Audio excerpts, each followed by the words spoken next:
Okay, this is the Ja Renee. I got a lot to say, so I'm going to cut to the chase. So today, I am kind of remembering a situation that occurred when I was younger, of course. And so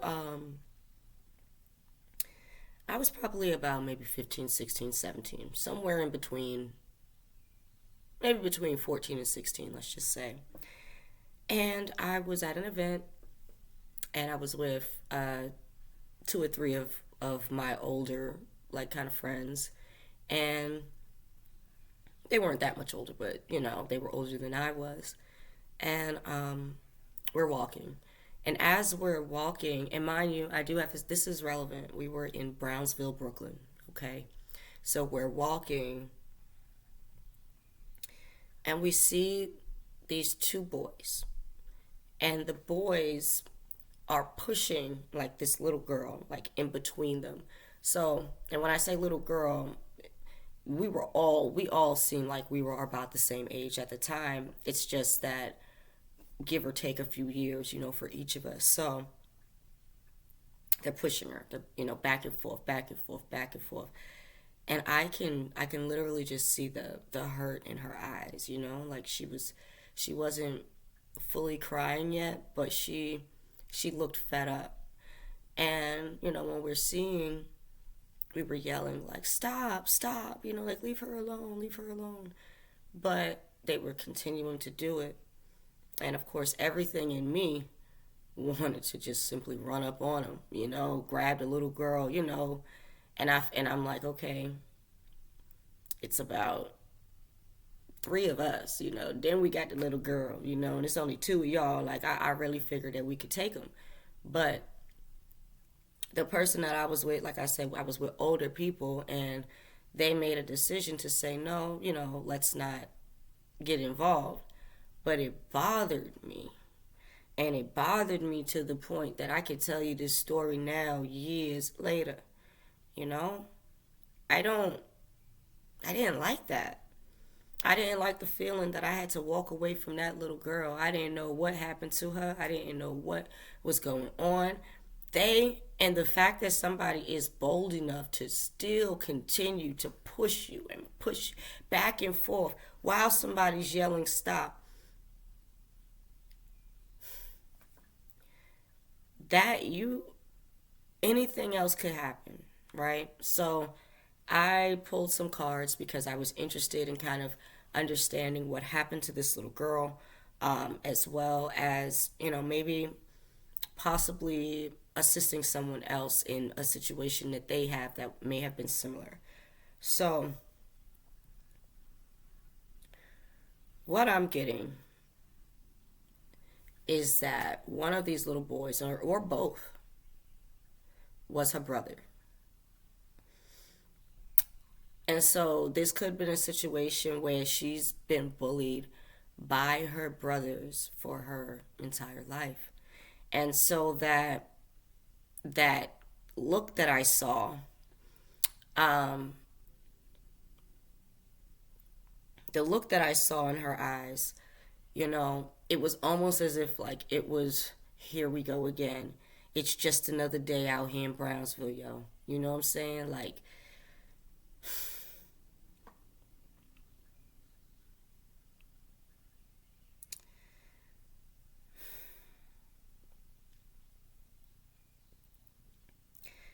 and what it seems like is that eventually, whether in, not necessarily, it didn't have to be that day, it didn't have to, but somebody from this dynamic, from them three people, has died, has been unalived. And I am thinking that, it may have to connect with what's going on. So, like, let's just say they were bullying her. It was, they weren't like,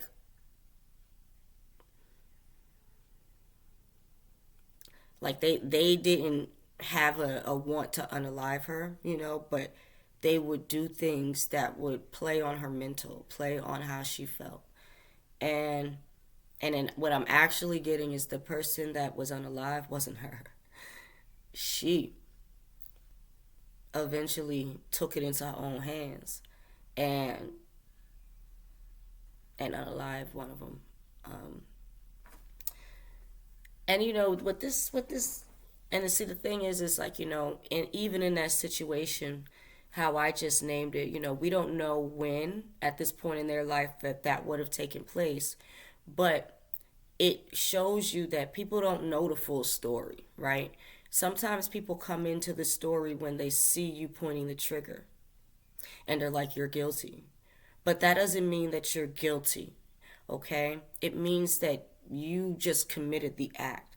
And there's a lot that we need to do to kind of, we need to be able to be better evaluated when we're in situations before deciding that, hey, just throw me away, just lock me up, just put me in this mental institution. Like, there has to be a better evaluation system, because right now it's based on what happened and not based on why. And the whys do matter, and we can't be penalized, we shouldn't be penalized for the same thing over and over and over and over. Like, it's so, but the thing is, the divine didn't like what happened to her. And because the divine didn't like what happened to her, there was justice. Like, she was looked after, if that makes sense. Like, so even though that this was an act that she committed, I do see that she didn't get the type of punishment that somebody would have received had they really truly had the intention, if that makes sense. Like, they've been the aggressor. um, she's always been around wishy-washy energy, um, where it was hard to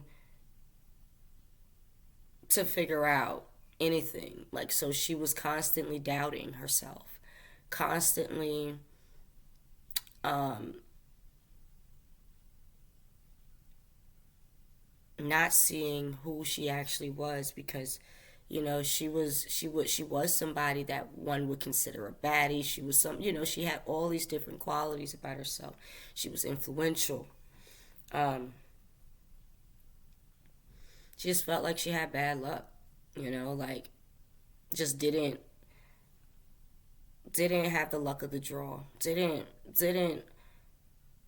She got the short end of the stick, more or less. And um, I don't know who she is, but I think that she used this as an opportunity to change her life, um, to do better, because she understood that she was better. It was just hard to be able to see through all the situational things that was happening. And it was probably happening to her in that way because she wasn't she didn't think the same. Like, she wasn't the same as her brothers, let's just say. So they may have just thought she was weird, thought she was whatever, and so she was bullied. And that happens to us sometimes. But one thing that's for sure is they didn't see her coming, and somebody got. So I'm interested to know who this is. If this sounds like your story and you're hearing this, um, reach out. Let me know, because I'm very curious about this. Like I said, it was Brownsville, Brooklyn. Um, I mean, hell, if it's your story, you know if you was pushed, and if it's your story. So let me know. But I do thank everybody for chatting with me today. If you like my content, please go ahead and subscribe. Please ask somebody else to subscribe too, because at the end of the day, I'm trying to share this message, share these things share these stories with others in hopes that it helps and assists someone else. Go ahead and like the video if you liked it. Go ahead and share it with someone else, because once again, if it can help you, it can help someone else. So I thank you very much for simply just being who you are. And you have a wonderful, wonderful rest of your day.